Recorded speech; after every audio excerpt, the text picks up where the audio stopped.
NATO iesaistījās krīzes centrā un atklāja intensīvu rosību apvienoto valstu un Irānas vienošanās sakarā. Briselē ģenerālsekretārs Marks Rute skaidri norādīja, ka Donalda Trumpa vadītais vienošanās process ir atvēris jaunu posmu cīņā par Hormūza šaurumu. Rute prezentēja vienošanos kā reālu iespēju novērst Irānas virzību uz kodolieroču iegūšanu, samazināt tās balistisko raķešu spējas, un tieši tur parādās bumba. NATO neuzņemas tiešu operācijas vadību, taču apstiprina, ka daudzi sabiedrotie ir gatavi sniegt atbalstu. Iniciatīvu, ko vada Francija un apvienotā karaliste ar vairāk nekā 40 valstīm, kas piedalās diskusijās, lai nodrošinātu brīvu kuģošanu. Faktiski Trumps panāca to, ko viņš vēlējās, un tagad Eiropiešiem ir jāparāda savas spējas, jāliek galdā savi resursi un jāpalīdz uzturēt to, kas tika panākts un atklāts. Kā vairāk nekā 40 valstis iesaistījās šajā iniciatīvā? Es tev tūlīt visu pastāstīšu. Ja tev patīk šāda veida tiešs un bez liekvārdības saturs, apsver iespēju abonēt kanālu, jo šeit šādi video ir katru dienu. Rute runāja pirms NATO aizsardzības ministru sanāksmes Briselē un jau pašā sākumā pieskārās Irānas tēmai.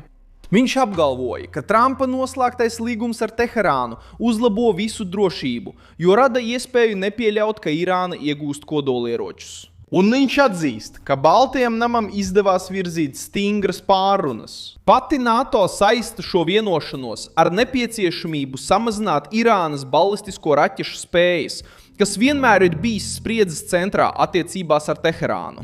Hormuza šaurums kļuva par izšķirošu daļu šajās pārmaiņās. Rute sacīja, ka brīvas kuģošanas atjaunošana šajā maršrutā būs milzīgs progress. Tas nav mazs paziņojums. Hormūza ir koridors, pa kuru pārvietojas kuģi, nafta, gāze, stratēģiskās kravas un daļa no startautisko cenu stabilitātes. Tāpēc brīva kuģošana kļuva par operācijas sirdi. Spēcīgākais atklājums nāca brīdī, kad Rute apstiprināja, ka Francija un apvienotā karaliste vada sadarbību, lai atbalstītu jūras drošības atjaunošanu. NATO seko līdzi, klausās, iesaistās politiskajos procesos, bet tā nav tā, kas vada misiju. Līderība palika frančiem un britiem ar sabiedroto un partneru atbalstu. Pēc Rutes teiktā vairāk nekā 40 valstis jau piedalās šajās sarunās, lai nodrošinātu, ka tiek atjaunota kuģošanas brīvība. Tas parāda, ka vienošanās starp Amerikas Savienotajām valstīm un Irānu ir radījusi konkrētu startautisku spiedienu uz Teherānu. Operācijai ir tehnisks aspekts, kurā ļoti liela nozīme ir atmīnēšanai. Rute paskaidroja, ka viena no lielākajām bažām šaurumā ir mīnu klātbūtne un nepieciešamība pēc tehnoloģijām, lai attīrītu un aizsargātu pārēju. Tieši te Eiropa var uzņemties to, ko pašas Amerikas Savienotās valstis nevēlas. Tur ir līdzvērtīgi arī Eiropas sabiedrotie. Viņiem ir svarīgas atmīnēšanas spējas, radari un citas tehnoloģijas, kas nepieciešamas, lai atjaunotu uzticību komerckuģiem. Citiem vārdiem sakot, Trumps pavēra politisko ceļu, un tagad sabiedrotie tiek aicināti reāli iesaistīties ar saviem resursiem.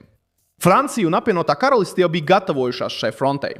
Pirms Rutes uzrunas aprīlī abi valdības bija sapulcinājušas 10 valstu, lai apspriestu Hormuza atvēršanu un aizstāvētu stingri aizsardzības rakstura daudzvalstu misiju. Priekšlikums bija aizsargāt tirdzniecības kuģus, nomierināt komerckuģniecības operators un veikt mīnu tīrīšanas operācijas, kad apstākļi to ļautu. Šī struktūra jau tika veidota, un tagad tā iegūst lielāku nozīmi pēc Trumpa vienošanās un publiskā apstiprinājuma, ko sniedza NATO. Lielbritānijas valdība arī ziņoja par militārās plānošanas konferenci Northwoodā, Londonas ziemeļos, kurā piedalījās plānotāji no vairāk nekā 30 valstīm. Mērķis bija pārvērst diplomātisko konsensu militārā plānā.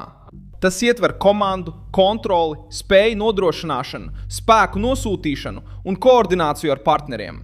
Loģika ir vienkārša. Nepietiek ar to, ka Irāna saka, ka pārēja tiks atvērta. Ir jānodrošina, ka kuģi var droši šķērsot, bez mīnu draudiem, bez iebiedēšanas un bez politiskas izspiešanas, kas maskēta kā jūras kontrole. Arī G7 ir iesaistījies spiediena izdarīšanā. Lielāko ekonomiku līderi šo vienošanos uzņēma pozitīvi, taču skaidri norādīja, ka sarunās jārisina arī Irānas draudu reģionā. Turklāt prasības attiecas arī uz kodolprogrammu, Teherānas darbību caur sabiedroto grupējumiem un stabilitāti tuvajos austrumos. Tas nostāda Irānas režīmu neērtā situācijā.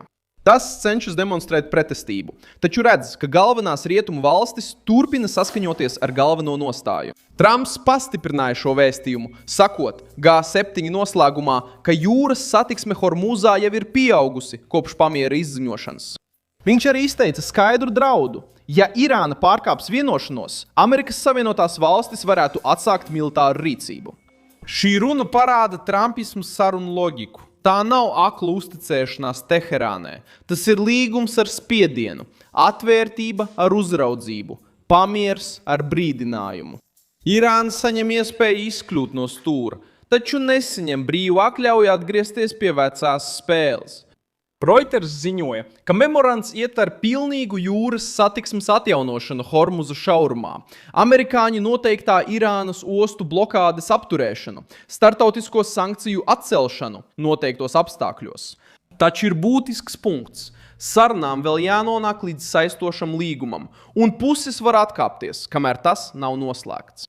Šī detaļa parāda, kāpēc jūras koalīcija ir tik svarīga. Drošība jūrā nevar balstīties tikai uz Teherānas solījumiem. Līgums paredz arī uguns pārtraukumu pagarināšanu uz 60 dienām, dodot iespēju pastāvīgai pamierai, taču situācija joprojām ir jūtīga. Pats starptautiskais ziņu dienests rāda, ka Libānā ir spriedze, bažas par Hezbollah, Izraēlas spiediens un sabiedroto neusticēšanās. NATO. Nē, tā nevēlas izskatīties kā operācijas saimniece, bet arī nav palikusi ārpus spēles. Huti skaidri norādīja, ka alianse visu uzrauga, un daudzi sabiedrotie ir gatavi sniegt atbalstu. Viņa izvairās pārvērst misiju par formālu NATO operāciju, bet saglabā alianses politisko svaru aiz Francijas, apvienotās karalistes un partneriem. Teherānai šis vēstījums ir smags. Tā nebūs tikai divpusēja cīņa ar Amerikas Savienotajām valstīm. Būs valstu tīkls, kas vēros un atbalstīs tautu brīvību. Huti reakcija arī atklāja izmaiņas pašā aliansē. Mēnešiem ilgi Trumps pieprasīja, lai eiropieši vairāk darītu savas drošības labā un iesaistītos globālo tirdzniecību ietekmējošo krīžu risināšanā. Tagad, saistībā ar Hormuzu, Francija, apvienotā karaliste un citi sabiedrotie cenšas pierādīt savas spējas.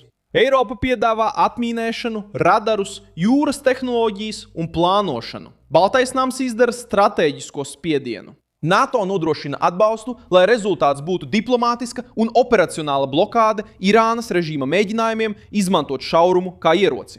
Irāna zaudēja ietekmi, kad diskusija pāriet no stāstījuma uz praktisku uzraudzību. Teherāna var mēģināt apgalvot, ka tā ir pretojusies, ka tā ir vienlīdzīgi sarunājusies vai ka tā ir saglabājusi savu suverenitāti.